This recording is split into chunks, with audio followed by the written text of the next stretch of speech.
For those who do not know me yet, I'm Ron Levine from Mindfulness in Blue Jeans. I fell ass backwards into mindfulness and insight meditation almost 25 years ago during a time when my life came to a screeching halt. I was diagnosed with clinical anxiety, depression, agoraphobia, panic disorder, wasn't able to leave my house, wasn't able to work. Happened to get paired up with a psychologist who was already several decades deep into teaching and practicing mindfulness and insight meditation long before they became buzzwords, right? And he introduced me to this practice as a way to work with the issues I was having at the time. And I was not impressed. I was unable to work. I was unable to leave my house. And this guy's saying, yeah, let's watch the breathing for a while. Huh? Okay. I only did it because I was at home all day anyway. And it was all he gave me. I figured I would do it just long enough so that I could then go back to him and honestly say, look, dude, this didn't work. Can I have the real treatment now? And this was April of 1998, and I still have not had that conversation with him, and now I'm teaching this stuff. So here we are. Today's topic is one that is near and dear to me, taming the overactive mind. As you can see, we have quite a few people here today, so I think it resonated. I don't think I'm alone in this affliction. But I have made some great strides with it, and I'm hoping perhaps we'll be able to take something with us today that will help each of us in turn. From a high level, what I'd like to do today is take a quick look at what it is we're dealing with. Because for me, understanding the problem, what's behind the problem, how the problem works, is the first step towards being able to deconstruct it. So we'll take a quick look at what we're talking about when we say the overactive mind. Then we're going to relieve ourselves of an unhelpful misconception about how we deal with this issue. Then we will discuss and practice some skillful ways to approach it. So to start with, an overactive mind, I have found, like almost anything else we can imagine, is not a thing so much as it's a process. So to begin easing an overactive mind, the first thing that I find helpful is to identify what our role in that process is. And when I say our role, I don't mean this as a blame thing. What I mean is we are not passive recipients of our experience. When things come up internally, externally, we react in certain ways. We respond in certain ways. We deal with them in certain ways. And that affects the experience that we are having at the time, as well as what we are likely to do in the future. So yes, life happens, but we are an active participant in that process as it happens. Additionally, one of the early insights I found when I was starting to practice insight meditation was what I call the direction of grip. We very often feel like we are in the grip of these thoughts that consume us, this material for rumination. We can't get away from them. And at one point, I was really observing this and realized, between thoughts and what I think of as me, only one of us has volition, right? And it's not the thoughts. So if there's any kind of gripping going on here, it's not from the thoughts. It's from me. I mean, it kind of has to be, right? So it's important to keep in mind that direction of grip. We have an active part in this process. That brings us to a fairly obvious question. Why would we engage in this process? This overactive thinking. Because obviously, if it wasn't presenting a problem, none of us would be here on a Saturday morning talking about this, listening about this, studying about it. We'd be off doing other things, right? I mean, who the hell wants to do this on a Saturday morning, right? So, why do we do this? Well, I can't say why you do it. I can tell you what I have found for myself, and I have a feeling that some of this may resonate for you as well. So first off, why we do anything always comes down to motivation. We think we're going to get something out of it that is worth the effort we're putting into it. And again, the fact that so many of us are here today suggests to me that, that's not working out so well. Not working out so well. So what I have found is I'm your classic type A personality. You can probably tell just by the way I talk, right? I envision all of these things that I have to do as being like on this stack, big stack. One of two things happens as I clear items off of this stack. Either my fear goes down because I feel this insecurity about, I can't forget to get that thing done, or am I going to get it done right? If I don't get it done right, who's going to see me fuck it up? You know, those storylines that start spinning and somehow end up with us being homeless and destitute with society hating us because we forgot to turn down the thermostat one day, right? So there's this feeling of easing this fear. Or on the flip side, this pleasurable feeling, this rewarding feeling of, I'm getting something done. I've got that under control. Oh, do I still have it under control? Oh, yeah, okay. Yep, I got it. Well, let me check. Oh, yep, still got it under control. You get that little dopamine hit. That little bit of pressure on the mind has now been released. We want to get everything off our plate. But the problem with this strategy is that the stack doesn't end. It's not like life stops throwing us things. Even on those rare occasions where it seems like the stack has been cleared, and we have a few minutes to enjoy it, in my experience, we just start looking for more things to do. Those of you who have taken my Mindfulness for the Professionally Anxious workshop have heard me talk about the evolutionary roots of our dissatisfaction. We are hardwired for dissatisfaction.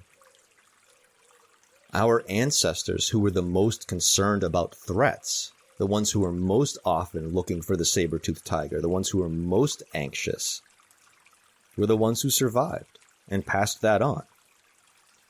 As I often like to say, we are literally the product of tens of thousands of years of the most anxious people who ever lived. But we live in a different world now. That strategy hasn't scaled so well. It's not appropriate anymore. So even on the rare occasion where there's an empty stack, we go looking for more. Because fear, dissatisfaction, these things rise again. And we like that rewarding feeling, that got it done feeling, that dopamine hit. It's like a drug, and we're our own dealer. So the strategy that we're using to deal with our overactive thinking is not sustainable. Because in an attempt to alleviate our own insecurities, our own fears, we end up perpetuating the cycle. Ironically, now adding, I have an overthinking problem to that stack. Now it becomes another thing that we have to try to resolve somehow, right? And the other thing is, it's habit forming. As I said earlier, the way that we handle things shapes our experience in the present, but also sets the conditions for how we're likely to deal with those same things in the future. So we build this habit of trying to use thinking or overuse thinking to alleviate our fears or get that dopamine hit from the feeling of, okay, I've got that under control, or I got that done. And this happens at a physical level as well. Those of you who are familiar with the term neuroplasticity, our brains physically alter based on our thought patterns. It's like wearing in grooves or, building these highways. They become our defaults. So over the years and decades, we're actually creating these habits that wear grooves, if you will, into our brains.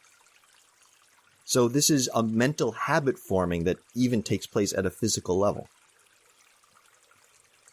This is what we call in Buddhism suffering. So most of what I teach comes from Theravada Buddhism. Theravada Buddhism is concerned with the study of the teachings of the historical Buddha over the last 2,500 years as they've been passed down from oral and written tradition across 2.5 millennia around the world. All that the Buddha was concerned with was how do we alleviate our own suffering. And when he said suffering, he didn't mean, oh my God, suffering, this is the worst. These days, the word stress makes a little more sense to use. Suffering has a lot of baggage, a lot of connotations, even stuff like, oh, you're not taking my suffering away from me. I earned that, or I suffer from my art. It's got this sort of romanticized. Nobody likes stress, though. Nobody likes stress. No one says, oh, no, give me more stress. That's my stress. This is what the Buddha was talking about when he talked about this human condition and how we generate suffering or stress for ourselves. So how can we use our thinking more skillfully so that we're not generating suffering and stress? Well, first I want to get rid of a misconception. I mentioned that we were going to relieve ourselves of a misconception here. And this is actually where the taming the overactive mind comes in. If you saw the little picture I put up for this with the lion tamer, and there's an old parable, I think it's an old Korean parable about a woman who was tasked with getting a whisker from a live tiger. When you see how these things are done, in that story about how she got the whisker, when you look up about how lion taming is done, there's something very important that gets described in those processes. There's a respect for their space and for their inherent behavior, rather than attempting to dominate. The woman in the story didn't get that whisker because she wrestled the tiger to the ground and pulled a whisker off him. Lion tamers don't try to dominate the lion. There's this working with, not working against. Working with their inherent behavior. So what's the mind's inherent behavior? Well, it thinks. That's what it does. Prove me wrong. At any given moment, we are taking in so much information, sensation, perception. Our mind automatically filters out what it thinks we don't have to be concerned with at the moment. We interpret. We compare against our past experience, our judgments, our desires. All of this is happening at every given moment. So, in what alternate universe does I need to stop thinking make sense? That's a domination strategy. And if that strategy worked, or if there was a magic word or a phrase that would accomplish that, I feel fairly confident that one of us here would have discovered it by now. But it doesn't work. It doesn't work. Why? Well, it's not working with the mind, it's working against it. It's working against its inherent behavior. And the mind, by the way, of course, is us, right? We're talking about it like it's a separate thing. It's not. It's all part of this one system. One of the things I realized very early in my practice was if you fight yourself, you've already lost. Because that's what I was doing. That's how I ended up the way that I was that brought me to this practice. I was fighting myself. Unbelievable civil war for almost 10 years. And here's the funny thing. We're not just working against the mind when we say, I need to stop thinking. I need to stop thinking is a thought from the mind. So we've already lost the ballgame. It just doesn't work. And also keep in mind that our motivation, as I mentioned earlier, what's our motivation here? At least in my case, typically fear. Typically fear. And that's from a felt sense. And no amount of telling ourselves from an intellectual level to stop feeling that is going to work. So how do we change our thought patterns? How do we change our role in this cycle? First thing we do is reframe. Instead of, I need to stop thinking, we redirect our attention. It's the pink elephant effect. If I say, don't think of a pink elephant, I'm going to think of a pink elephant. If I say, hey, go look at that cute kitty over there, probably not going to be thinking of a pink elephant. Something I've always really liked about the Buddha's teachings is that he taught there were 6 senses.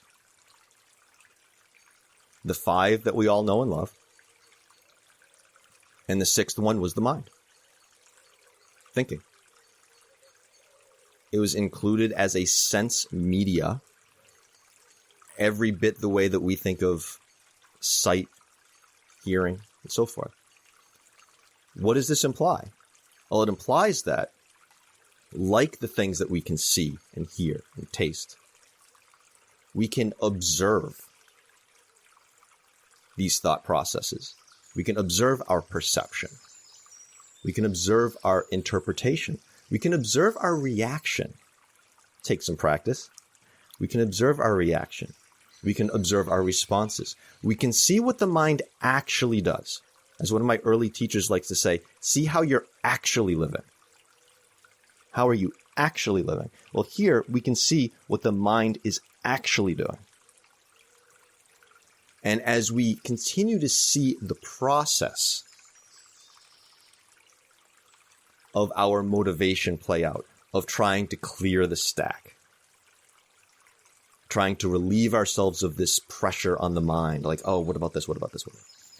As we continue to watch that process of that play out, instead of getting caught up in the storylines, the content,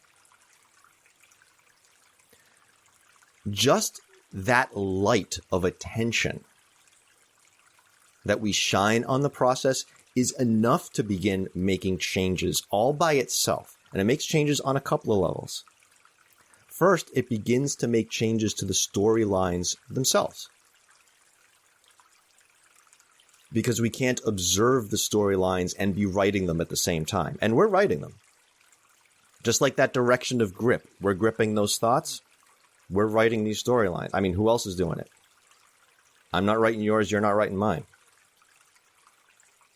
So simply bringing attention to the writing of the storylines, the development of the storylines, alters the process. But it also does something else very important at another level. It also starts to break down that meta storyline, the storyline of the storylines, the one that says, oh, if I continue to write all these storylines and weave all these storylines together and take care of that stack and do that thing, if I keep doing that, that will somehow eventually bring me peace. We start to see through that. We gain, if you will, a disillusionment. A disillusionment.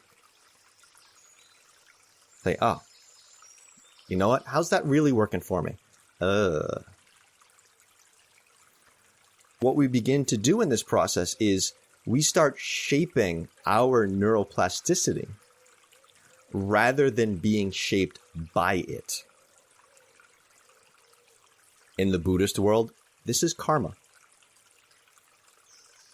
Setting the conditions to alleviate our own suffering or stress. We develop a new mental habit here in the present that sets the conditions for the same to happen in the future. And we end up developing a new, now sustainable cycle because it allows us to gain a little bit of breathing room, learn more about the process of how the mind is working, which then allows us to further deconstruct the process. which then gives us more insight, and on and on. So now we have a sustainable cycle rather than the unsustainable, draining cycle we had before. This practice of observation is simple, but it is not easy. We didn't get the way that we are overnight. And we're not going to unlearn these dysfunctional strategies that we have learned overnight. It takes time. The good news is, in my experience, you don't have to do this stuff for years and years just to get a little bit of relief. Not every sitting is going to be this amazing, magical sort of, event, the angels coming down from the heavens. Usually, if that's what you're looking for, that's a quick way not to get it, right? And that's not really the point. Does that happen sometimes? Yeah, sometimes. It's a side effect. It's a byproduct. What we're really trying to do is simply learn about what's happening, what we're doing with it, and what strategies actually work. And it really is just that simple. It's just a matter of sticking with it, giving it the space to play out, and watching. And what I've found in my experience is simply doing that, it's kind of enough. It's kind of enough, because then we start to really experience at a felt level. Again, not from an intellect. We already know at an intellectual level that this stuff sucks. This whole thing, this sucks. That's why we're here. We got that. We got that. Yet somehow we can't seem to cross over into actually deconstructing the problem, alleviating the stress. What I found is understanding the process and seeing it play out, and in some ways how ridiculous it is. Sometimes we just laugh at ourselves like, holy crap, I've been doing that for how long? What? That process, we get to really feel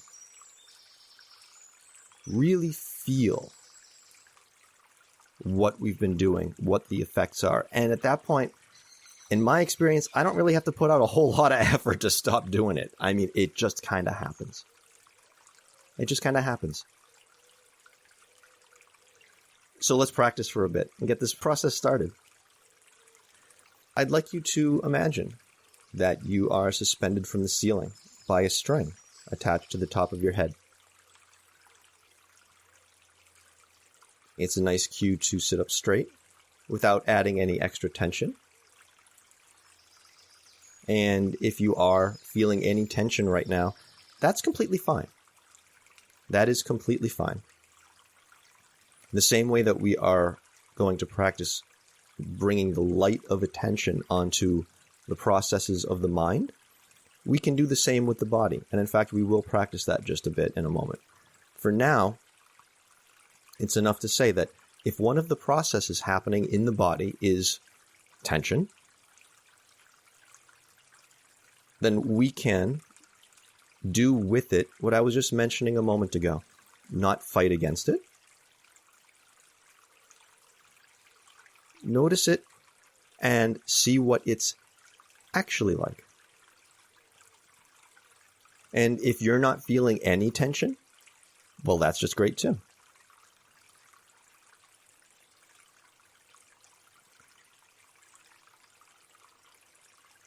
I also like to notice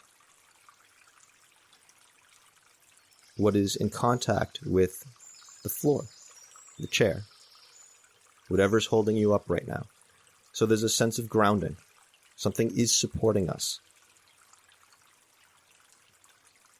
We've got this support at the bottom. We have a gentle lift at the top. And whatever is happening in between the two. And all we have to do for the moment is shine the light of attention on it.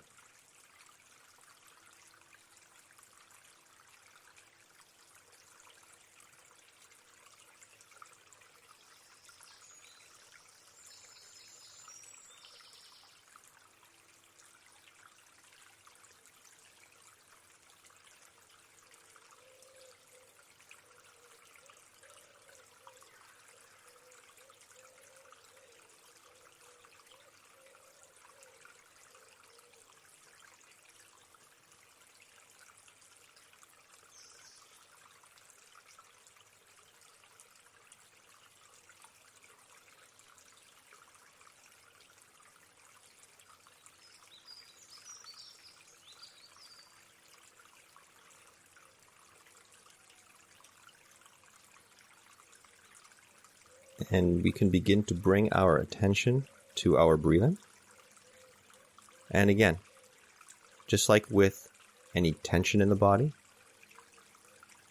we don't need to change the breathing, shape the breathing, struggle with the breathing. There's no meditative breath we need to achieve.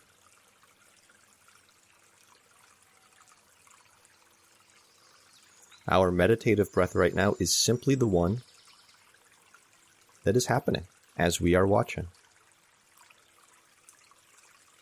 It's not about whether it's long or short or deep or shallow.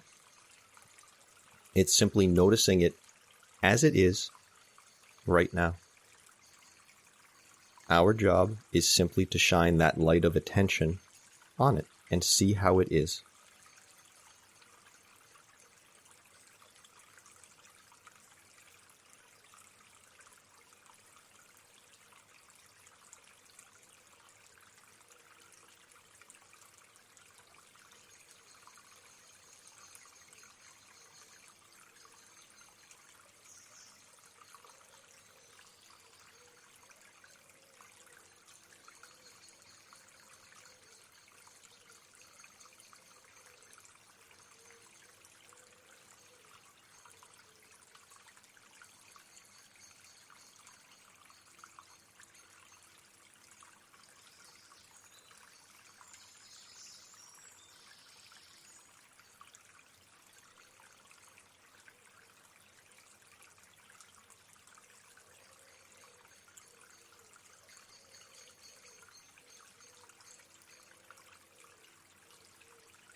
You may find it helpful to pick one particular spot where you can feel the air coming in and out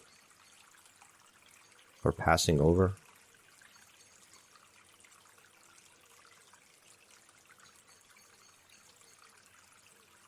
Sometimes I try to notice the deepest point where the breath happens to be hitting. Not in the interest of trying to make it go further than it is. Simply because that task is a really great way, I've found, for coming out of the mind a bit, gaining a little bit of space. It's a single focal task located in the body. Oh, where can I feel this inhale? Oh, this one's right here in my chest somewhere. Well, can I zoom in a little further on it, on the next one? Where's this one? Oh, this one actually reached the top of my stomach. And what about this one, not so much. And it's not about where it's reaching. It's about the process of seeing if we can notice how far it got. Just to see. Just to gain a little bit of breathing room, no pun intended, from the mind. Again, that pink elephant effect. Not saying, stop thinking. Saying, hey, let's direct the attention over here. Let's notice that for a few breaths.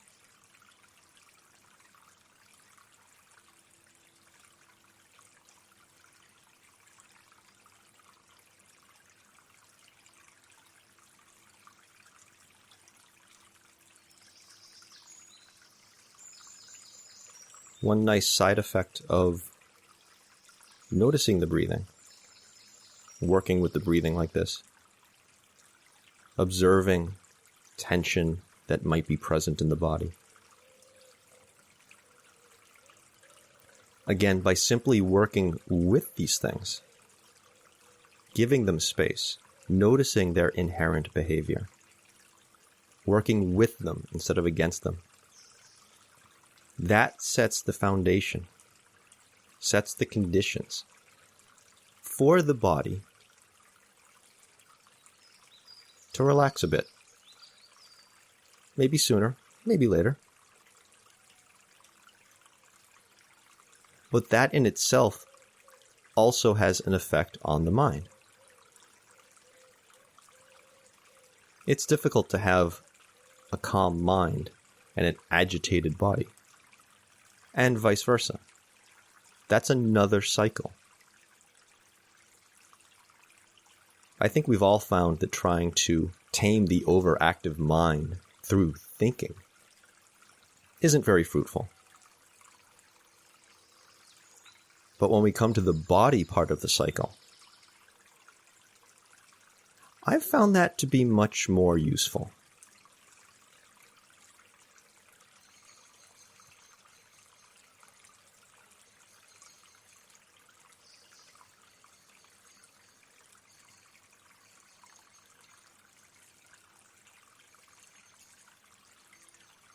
Now, there are also practices that we can do with the mind. And we'll go through a few of these briefly. For those times when we're having a whole bunch of thoughts coming at us, one of my favorite techniques, and one I present very often because it seems to resonate with a lot of folks, like it does with me, is the conveyor belt technique. I see myself as watching all of my thoughts going by on a conveyor belt.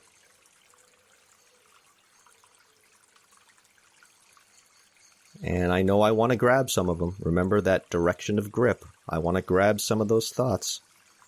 I want to look at them and write those storylines and analyze. And I don't have to do that right now. I know from experience, every single one of them is gonna be back again. That is not an issue. They will be back. That's okay. Right now, we can just see that they're there and let them go. Let them go by.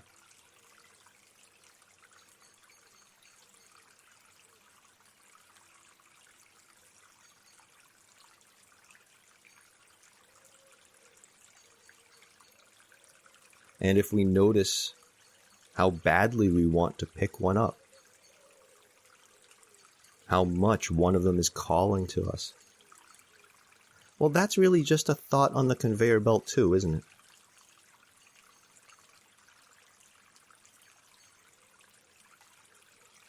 Just like I need to stop thinking is a thought. All just items on this conveyor belt that we can watch while we're anchored on the breathing.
If we notice that we've fallen into a thought pattern, or if the sound of my voice has brought you to realize that you have fallen into a thought pattern, that's fine. Other thoughts will come out of that, like, oh, I can't believe I let that happen, or, geez, I'm not doing this right, or maybe just, oh, okay. Those are all thoughts too. And those are all just items on the conveyor belt as well. No different from any of the other ones.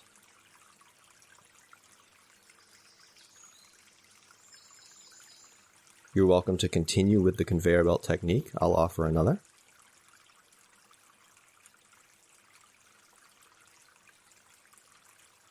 If we're noticing that the same thoughts are coming up again and again and again, I find the labeling technique very helpful. Slap a label on them. Could be very general. This is anxiety. This is anticipation. This is joy. Could be very specific. Oh, I'm thinking about that thing I have to do tomorrow again. Oh, and there it is again. And there it is again. As we give it a label, an identification, and reapply that label every time it comes up, a couple of things happen. We gain a little more familiarity around it.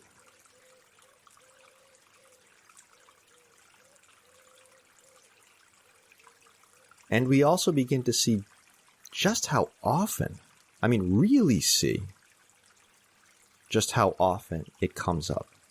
And I've found that to give rise to a feeling of, should we say, disenchantment? Just, wow, like, seriously, you again? Every time we apply that label,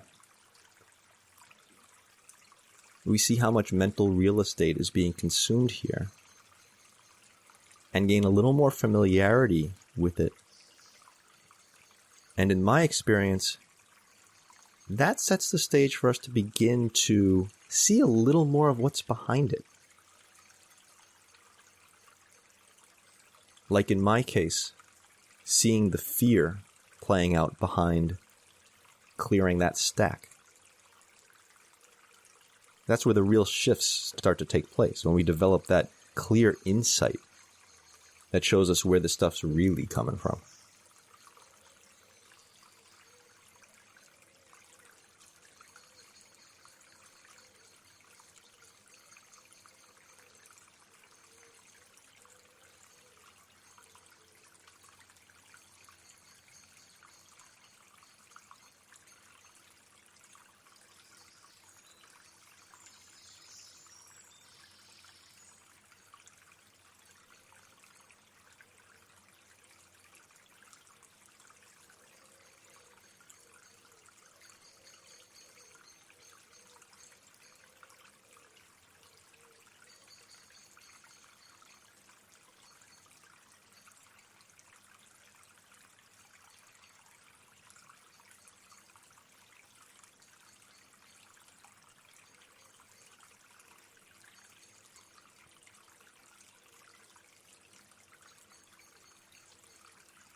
You may continue to work with the conveyor belt technique or the labeling technique.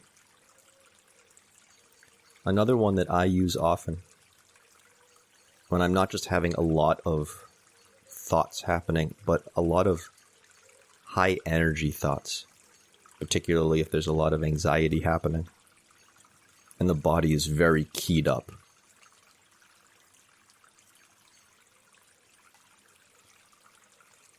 That's usually when I work with the surfing technique.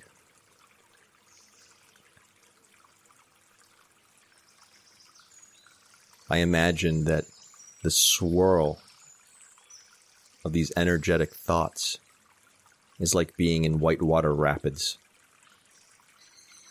without a boat. And they're pulling me down, throwing me this way and that way.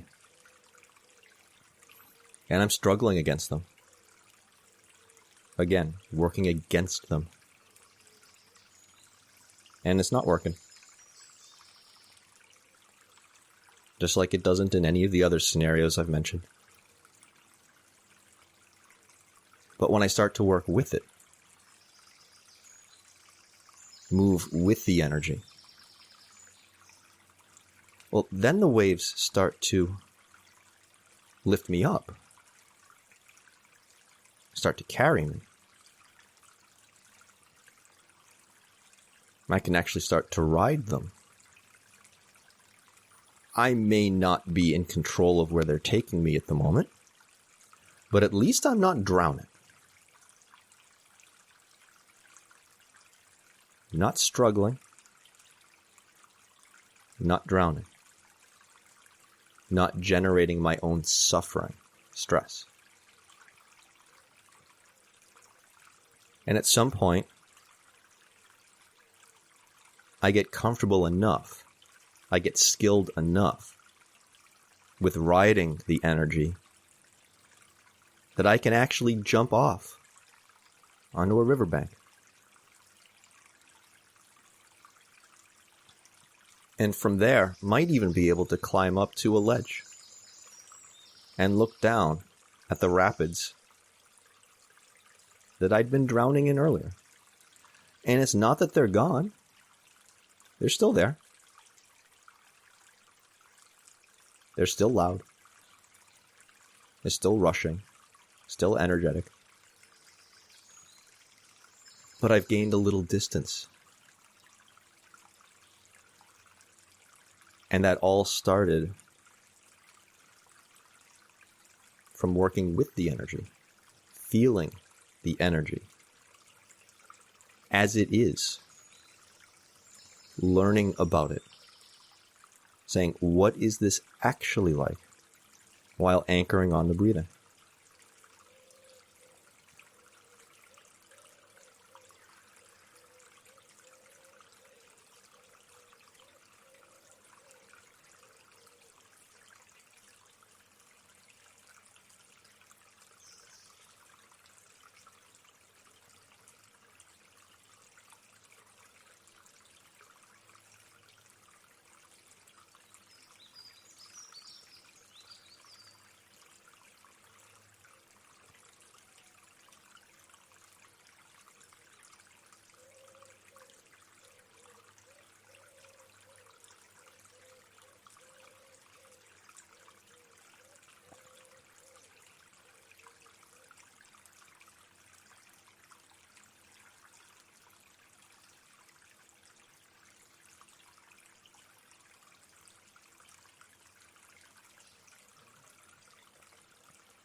And the last technique that I'll offer today is one that I usually use once the mind has calmed down a little bit.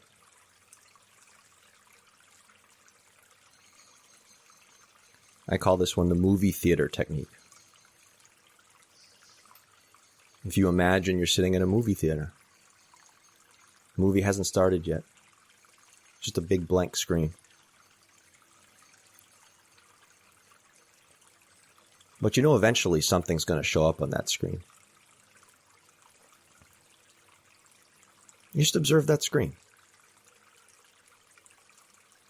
And when something does show up, a thought, you catch it very quickly. Because you were waiting for it.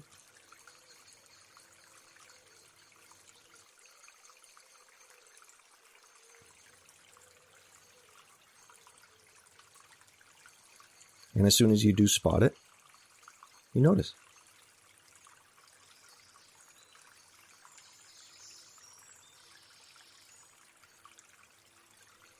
And maybe at that point you apply a label to it, or you watch it go by on the conveyor belt. But I found it to be a very effective technique for noticing thoughts very quickly as they arise.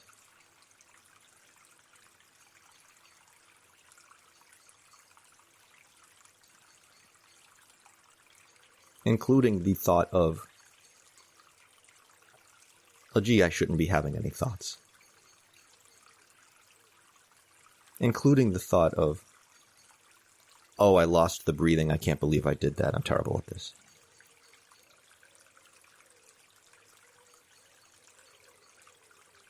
Including the thought of, am I doing this right?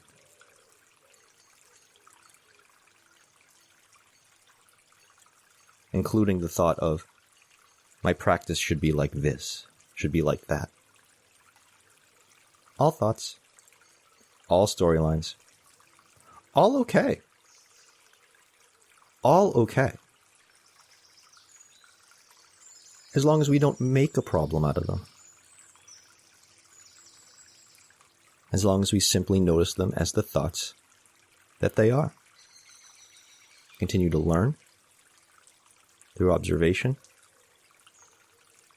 and developing techniques like these that allow us to work skillfully.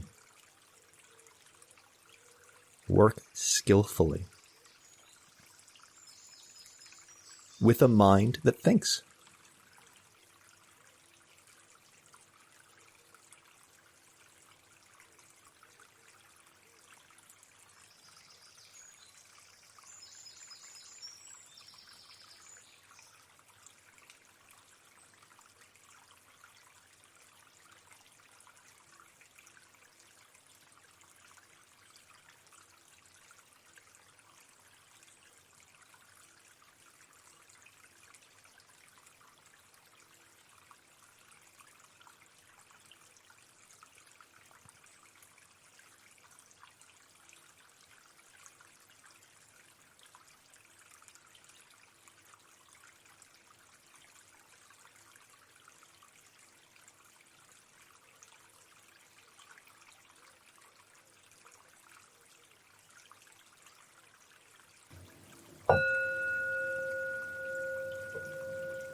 I will open it up for some Q&A, discussion, anything you'd like to share. I have a hand from Bev. Hey, Bev. Hi. I think this was profound. You mentioned some techniques in a completely different way of looking at things that I just considered the enemy or stressors in my life. And I'm really grateful to you and thank you. Cheers. I'm glad you were able to join us today. I'm glad they were helpful. They have certainly been very helpful for me over the last almost 25 years now. One other thing I want to mention is there are, of course, many techniques. I only had time to point out a few today, which you're obviously welcome to practice with on your own and delve into each of them more deeply. I also did just a couple of days ago put up a short guided visualization called Bubbles, which is also works with thinking. And that's up on the YouTube and Patreon pages. And I put that up just like yesterday or something. So if you want to check out another technique, look for Bubbles on those sites. Great. Thank you. Hey, thanks for sharing that. Hey, Rick. Night. How's it going? Good. Yeah, I've been dealing with having problems sleeping because of this crazy process of constantly thinking. Through the meditation that you really helped out here for sure. Like, this was huge, but I was close. I kept trying to redirect my mind, but I was redirecting it to thinking about something else too much. So what I'm finding is if you concentrate on the process of why you're doing it in the first place, you can actually get an answer in there, and your mind will, be satisfied. If you keep thinking about the same thing over and over again, it'll never end. And I get stuck in that cycle, and I cannot sleep for like hours and hours on end, a lot. And because eventually I'm thinking to myself, eventually I'll figure this out, and I'll have everything set up where if anything happens to this event, I know exactly what to do, and it's just constant. And just concentrating on the process of why you're doing it, you're going to get an answer eventually, and you'll end up, not doing that same unskillful thing of just constantly fussing over something you have really no control over. That was really big. So, yeah, this was a big deal. Thanks. Cheers, man. Yeah, the control bit is huge because, like you say, we keep spinning the storyline over and over again around the things we can't control. But what is the thing we can control? the spinning of the storylines. So when we redirect our attention to that, that's where we start to notice things breaking apart. One of the things that I mention a lot is this concept of shatter points. And you've probably heard me talk about this one before, where the issue isn't that we're not putting forth enough effort. Lord knows we're putting forth loads and loads of effort trying to achieve a certain result. In this case, alleviating our fear and insecurity. The problem isn't that we're not putting out enough effort. The problem is we're directing it in the wrong place. So when we redirect it from spinning the storyline over and over again to, oh, wait a minute, let me look at the process of this thing being spun and where and why. And it's like, oh. And now with much less effort, we're actually creating a much bigger shift. One other thing I'll mention, because it's about having trouble sleeping, that's an area where this practice has really helped out a lot. Like anybody else, I'll wake up in the middle of the night and I can't sleep. Typically what I do at that point is, oh, this is what it feels like to have insomnia. Wow, this sucks. This sucks. Yep, I'm really annoyed by this, and here are the storylines started. Here's the fear about how I'm going to get through tomorrow, and here's this, and here's this, and here's this. It's a meditation. It's a lying down meditation. The irony there is I end up falling back to sleep faster than if I had continued perpetuating the storylines. Right? What I found. Cheers for that, man. Yeah, thanks. Christine, yes. Is there a benefit to not putting as much emphasis on the deep breathing? That tends to help me. Measured breathing, counting breathing. I didn't know whether there was a benefit to one or the other. Great question. Great question. Everybody's different. So we each need to find what works best for us. I can only teach from my personal experience and what has worked for me. So when I teach, because of my background with panic, I spent many years actively arguing with my breathing. One of the hallmarks of a panic attack was the breathing getting out of control. So I really fought with my breathing for a number of years to try and make sure, okay, the breathing can't get too fast. Breathing can't get too fast. Got to breathe deeper. Got to get more. When I started this practice and was introduced to this novel concept of simply noticing things as they are without fighting them. Like I say, one of my early insights was if you fight yourself, you've already lost. Because it's draining and there's no way to win. It's like, okay, I'm not going to fight myself anymore because that's not working. Well, that means I'm going to have to watch the breathing as it's playing out naturally on its own. Ooh, shit. That was terrifying. And it ended up being a very important part of my early development as I discovered that I actually could do that. My breathing was allowed to be as it was, and it wasn't actually the threat that I had been thinking that it was for almost 10 years. And that was a major breakthrough for me.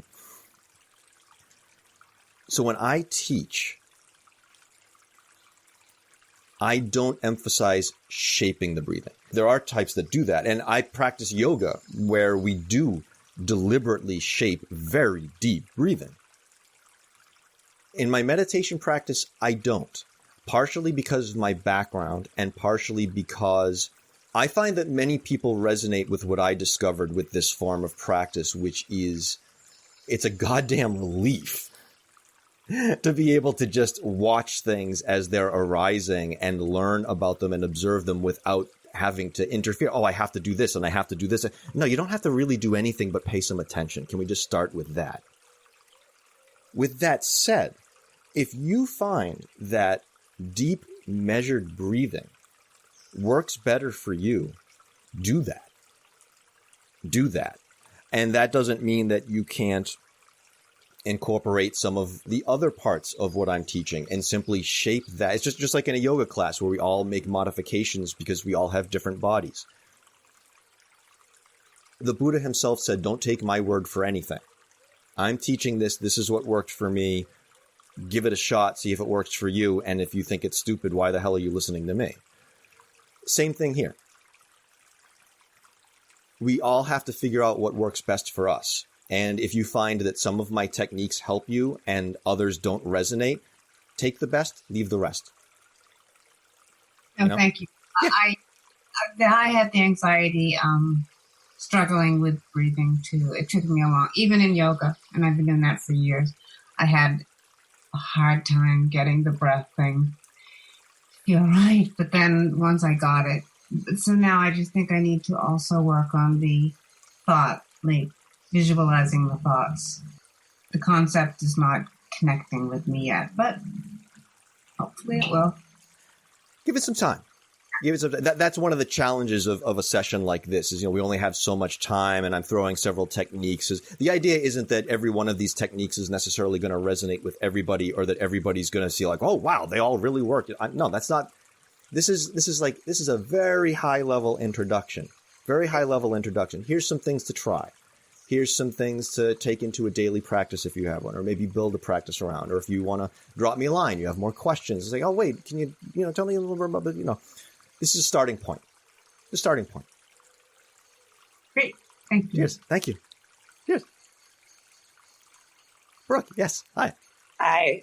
Thanks. It was a relief not to try to control things. It was really wonderful.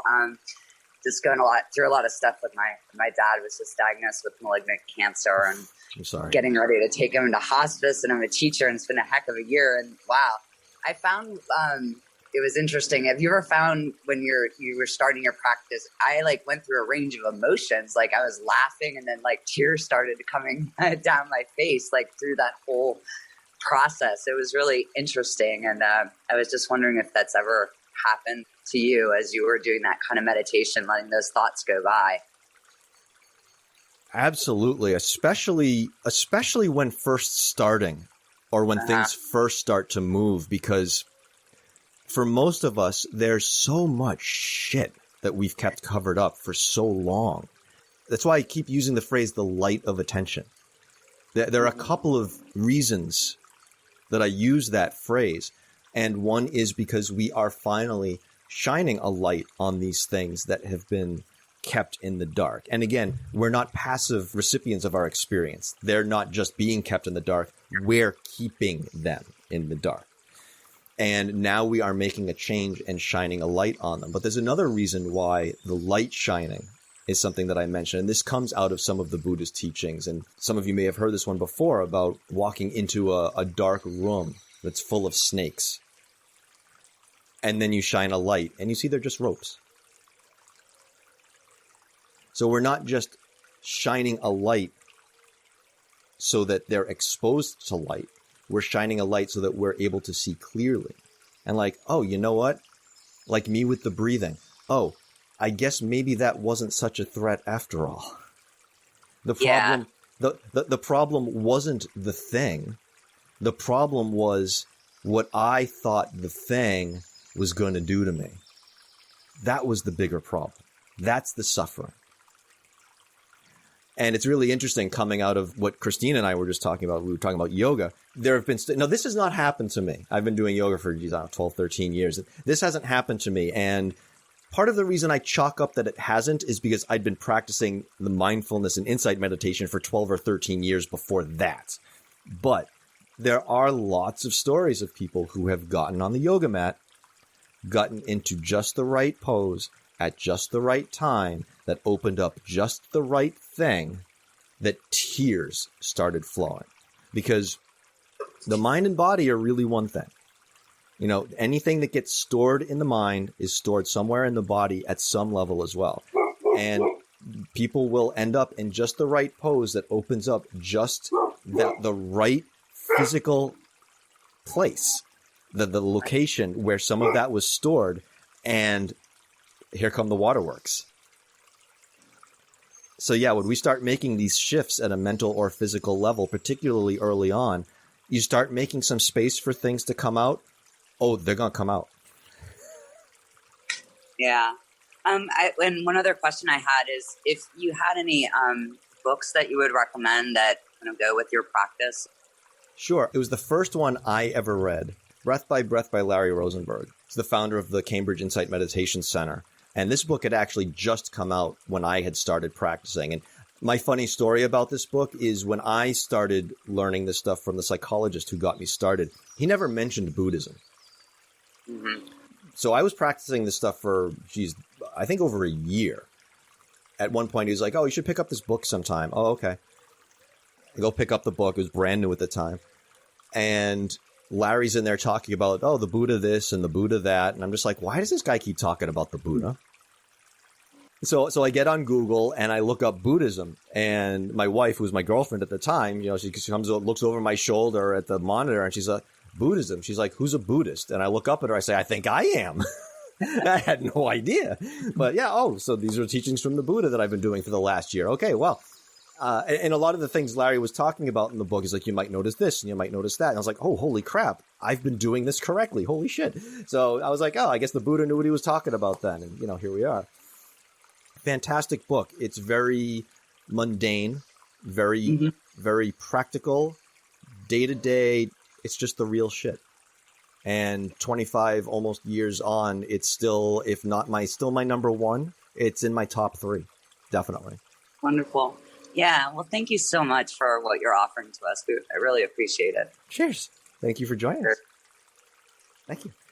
Edward, yes. Hello. Hi. And it's a little bit of a strange question.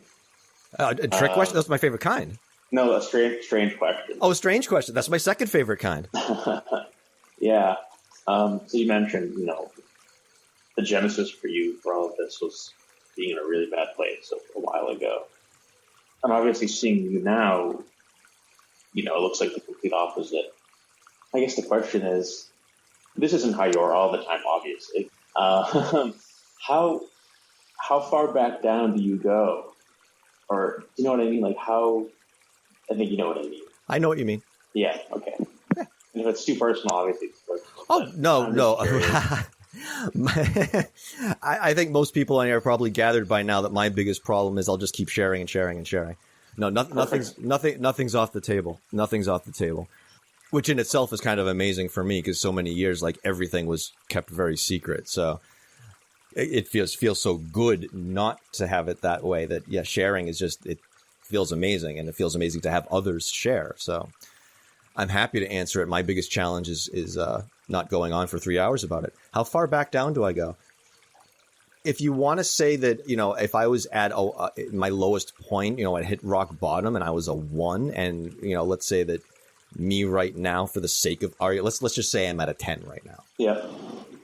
I think I'd fairly say that there are times if there's something really, really difficult happening at a time, I would certainly go back down to, a 3?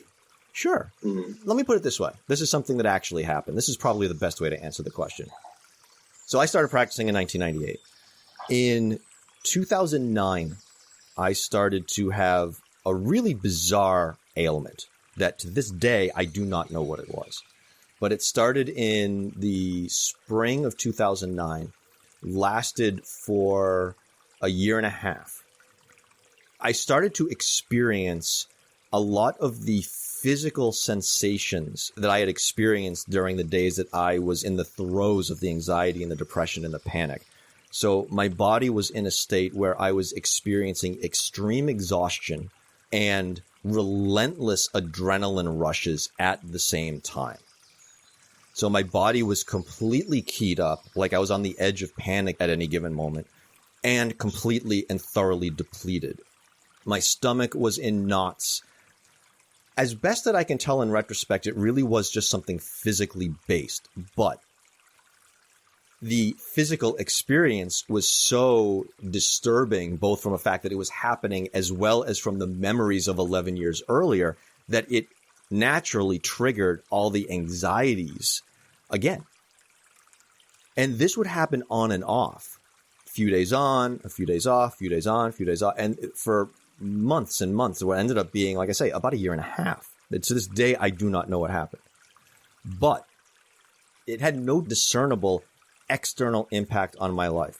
Where 11 years ago, I was housebound and on disability. I was now working. I was commuting to Cambridge, which from Waltham isn't anything huge, about a half hour. But back in my agoraphobia days, I couldn't go past the front door. I was terrified of elevators. Still a little nervous in elevators, by the way. But I was terrified and wouldn't take elevators for a number of years. But I had to take the elevator at work every day. And there was one of the elevators in the bank, by the way, that was notorious for getting stuck. So I was getting up every day, commuting to work, taking elevators, doing my job. I was playing in a band at the time. This was also when I started taking yoga.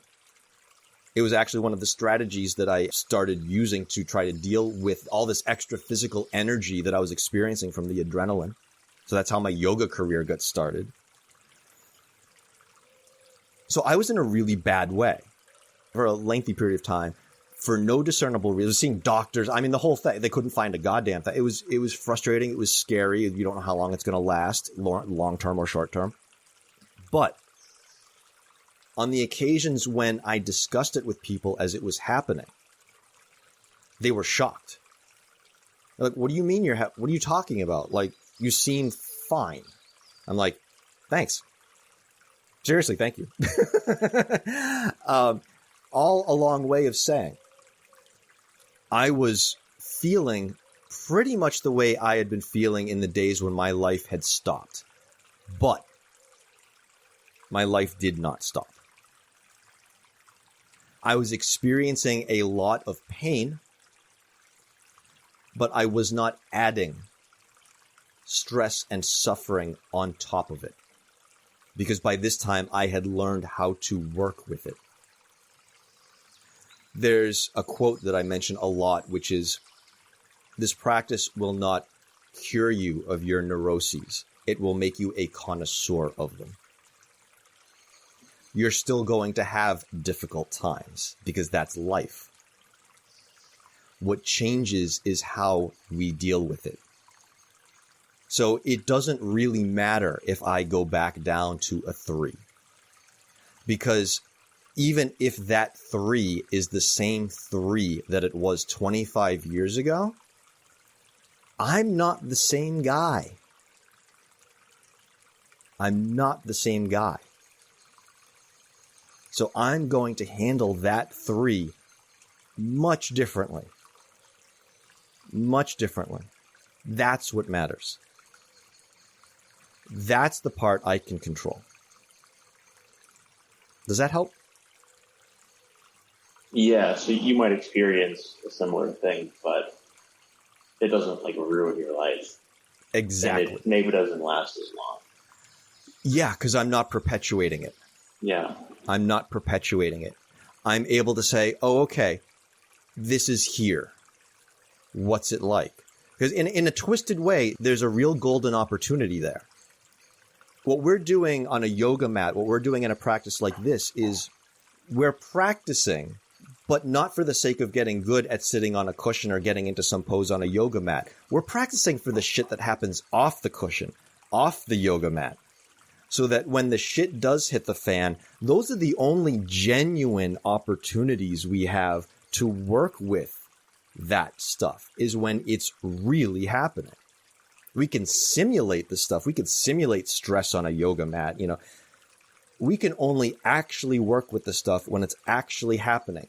So there's that old phrase that the Chinese word for crisis is the same word as for opportunity. I don't know if that's an urban legend, but it's the same thing. Or as Larry Rosenberg, the guy who wrote the book I just put in the chat, one of his sayings is, even a bad situation is a good situation.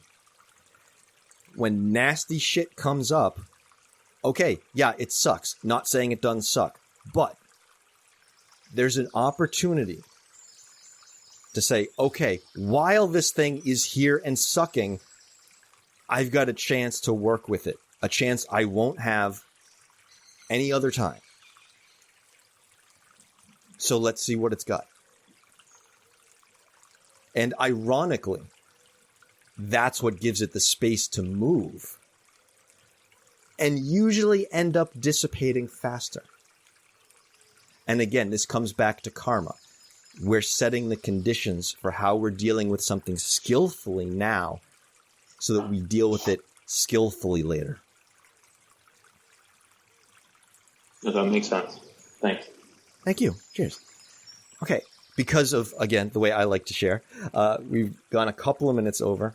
If you have any questions, feel free to drop me a line. And thank you so much for sitting with me today, everyone. Take care.